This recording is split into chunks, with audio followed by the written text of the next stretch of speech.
Americans, is this the end of the US dollar as we know it? Our whole monetary system is going through a radical change. As everybody is hyper focused on Trump's indictment, there's something happening with our financial system that we will never experience again in our living history. So let's break down some numbers, facts, figures, numbers, logic. I'm going to show you two videos, things that were happening this Saturday. I was one of 60 people watching this briefing from Kamala Harris, our vice president, talking about digital inclusion and bringing the public and private sector together as our economy is collapsing. So number one is America is at over 130% GDP to debt. Now, what does that mean? If we sold all the gross domestic products in America, America cannot even pay off its debt. Since 2008, our debt to income ratio has skyrocketed.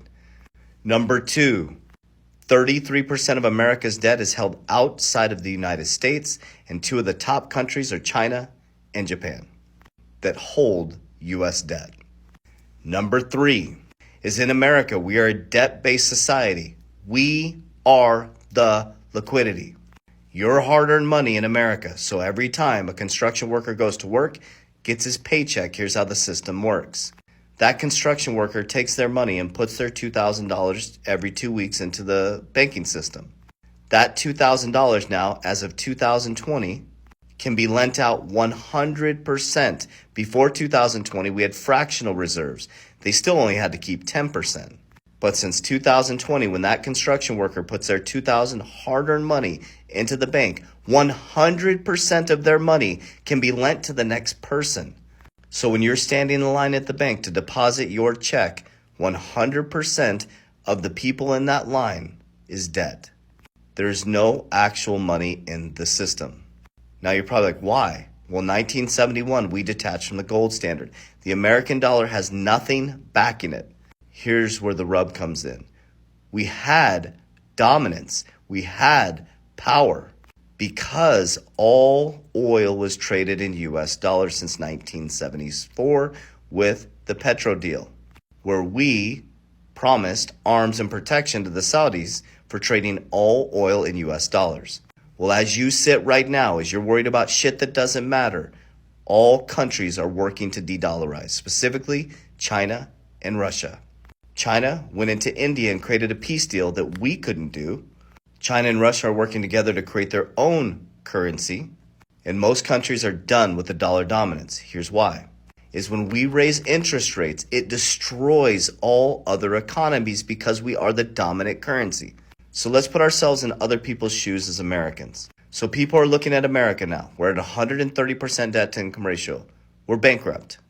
We dominate everybody's currency. So when we raise our interest rates, the American dollar becomes very valuable, but destroys other countries. So you're sitting in another country watching our president and our vice president and our feds run our monetary system.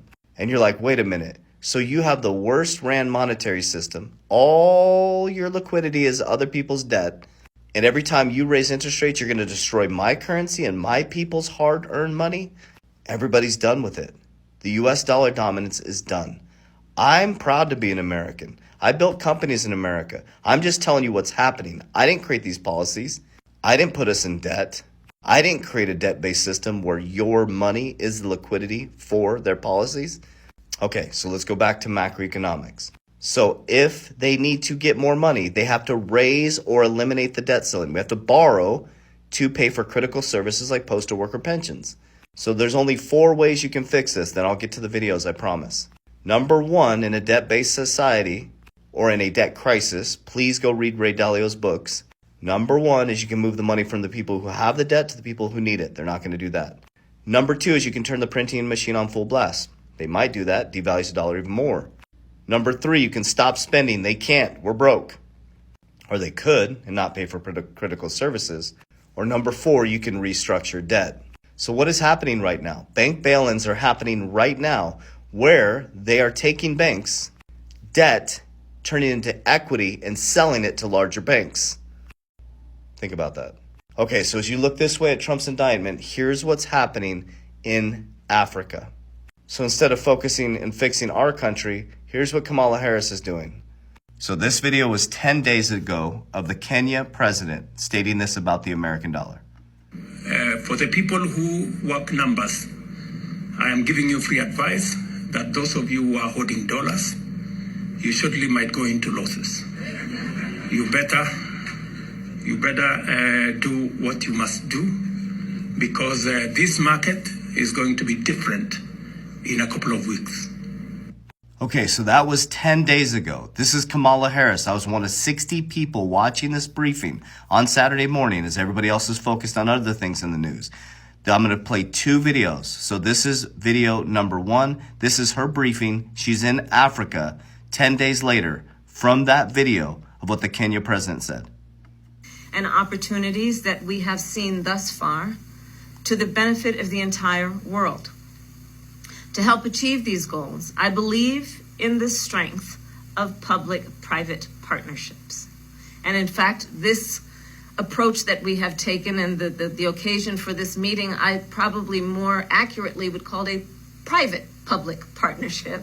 We'll just pause on that smile for just a moment. We're going to play one more video and then I'll break down what I think is happening. Just my opinion, not financial advice. Okay, pay attention. Trip this time. And one of them is the issue of digital inclusion.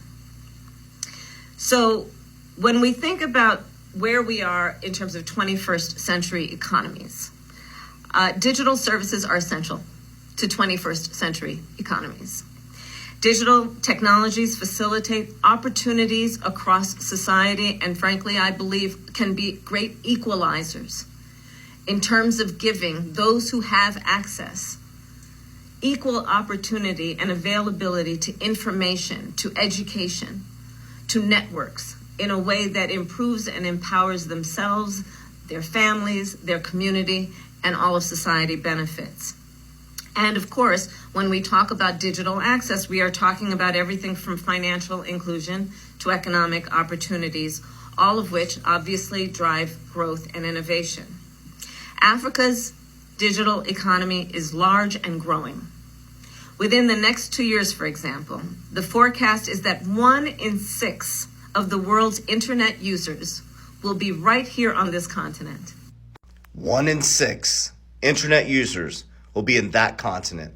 No wonder they're there. Liquidity. Get everybody in the system. CBDCs are coming, central bank digital currencies. Every central bank will have a central bank digital currency. There will be a new infrastructure of the financial system, blockchain technology. Elizabeth Warren says cryptocurrency is a fraud. Jamie Dimon says cryptocurrency is a fraud. But Jamie Dimon says blockchain is here to stay. Understand how to decipher their words. Understand what they're saying. Know the game so you can't be played.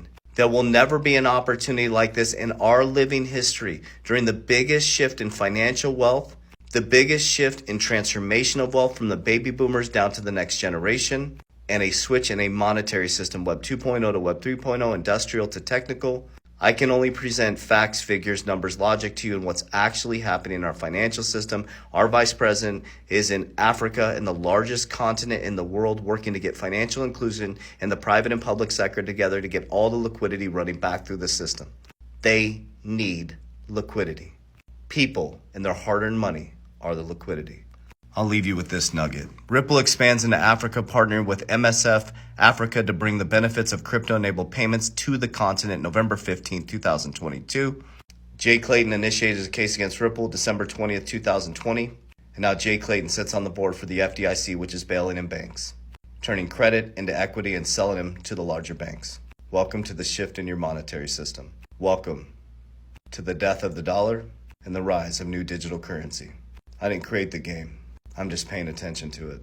Warriors, rise, get your shit together. Love you guys. If you're still here, click the link in my bio. Join my Warrior Academy. Thousands of warriors worldwide learning how to not get rich quick. There is no get rich quick. Understanding how wealth actually works. It's here and here. Get in my 120-day challenge. I'll see you on the inside. Link in bio.